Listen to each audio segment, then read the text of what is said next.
Morning grade 12s. Let's quickly look at 344. We're going to start with a note 1. Start with the profit before tax was given.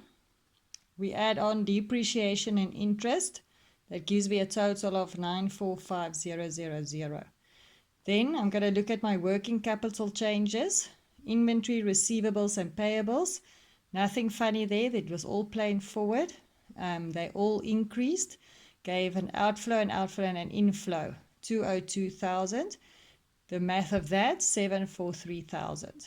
Right, this must be written at the top. There it goes to the cash flow statement. And now I look at my 3 payments. Interest was not capitalized, so it's the accrued expense plus the interest for the year minus the accrued expense at the end of the year.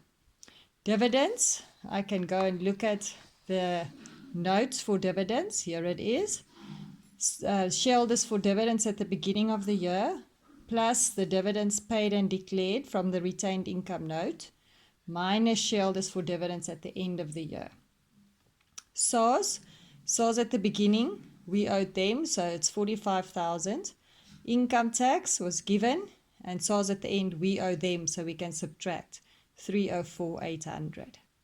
Right, we bring that back to the cash flow statement, and then we can manage to calculate our operating activities.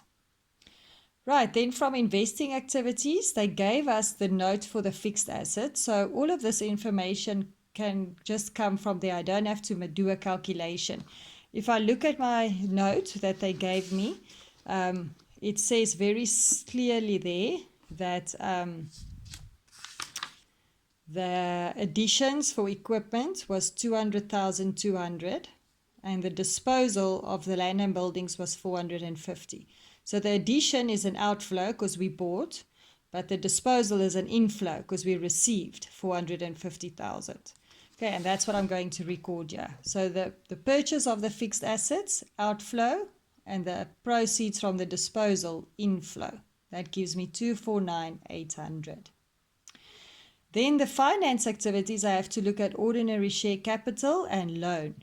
If I look at ordinary share capital, I saw that the capital decreased from 2002 to 2003.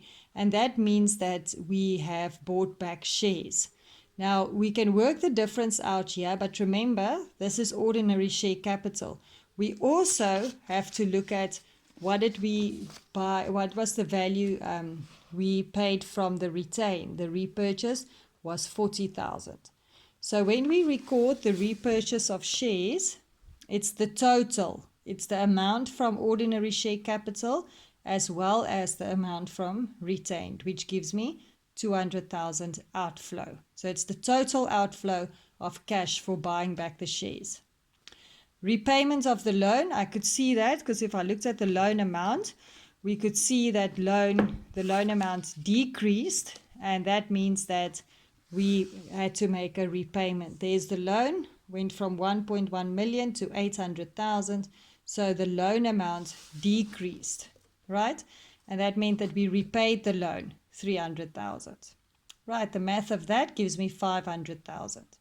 Right, if I then take all 3 my headings, I'll get the net change is 86,000. Cash and cash equivalents for the 2 years. Very simple. We can just go and do the notes that they've given me there. Fill in what is given for bank, cash float and petty cash for 2002, for 2003. And then the change from the 1 year to the other, from there to there was an inflow, from there to there was an inflow. Right, so this is the cash and cash equivalents at the beginning of the year, and this is what the answer of your cash flow statement should give you. Okay, and that's exactly what happened. If you look at the cash and cash equivalents at the beginning, and then the minus 86,000 plus this one would give you the 90,000, which is exactly right according to my note 2. Right, so this activity was actually simple. The only thing that was new was the repurchase of shares. And the fact that you have to remember that it's the total outflow of the shares that I bought back, and not only from capital or from retained, but the total. Okay, grade 12s, I hope you're coming right with this. I would like for you to just send me a message on the group with a thumbs up or a thumbs down, because you guys are very quiet, so I don't know if you are working through this and if you are coming right.